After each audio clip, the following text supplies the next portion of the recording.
Janus Del Prado may pasaring sa It's Showtime at kay Vice Ganda? Usap-usapan ngayon ang social media post ng aktor na si Janus Del Prado na kung saan pinatutungkulan ito ang mga kapamilya artist umano na nagsabing loyal sa ABS-CBN pero sa huli lilipat din umano ng network. Hinuha ng mga netizens na ang tinutukoy nito ang kakalipat lamang na It's Showtime sa noontime slot ng GMA Network na kung saan nangyari ito dahil sa naganap na collaboration sa pagitan ng ABS-CBN at GMA7.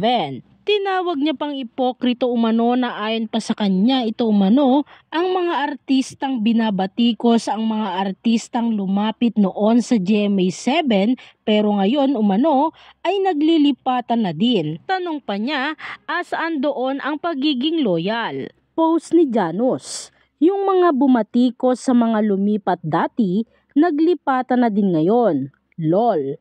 Kala ko ba hindi loyal ang mga lumilipat? Nagpahabol pa siya ng post sa comment section ng kanyang post at ayon pa sa kanya, nangangailangan pa umano ng tulong ang mga ito sa istasyon na binabatikos nila noon. Mas nakakuha ng clue ang mga netizens dito matapos sabihin niyang parang makakuha ng mas malaking platforms kaya hinuha ng mga netizens na ang mga host ng It's Showtime ang pinatutungkulan nito. Pahayag niya, para sa mga Gina G at the end of the day, lumipat pa din sila ng station.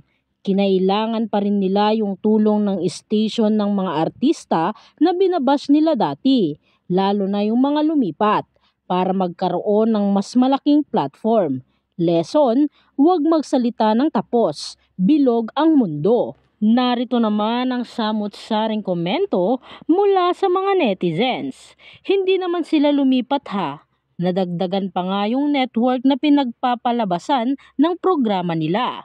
Still ABS-CBN pa din ang may hawak sa kanila. Both ABS-CBN and GMA ang magbe-benefit at mas lalaki ang kita. Dahil hindi naman nila gagawin yan kung wala silang mapapala. Alam mo Janus, noon fan mo ko. Pero ngayon, just mind your own business. And take note, it's a 100% none of your business. Bobo, wala namang lumipat na artista. Taga ABS-CBN pa rin sina Vice and Company. Ang show lang nila ang nasa GMA pinapalabas, pero sa ABS-CBN studio pa rin sila.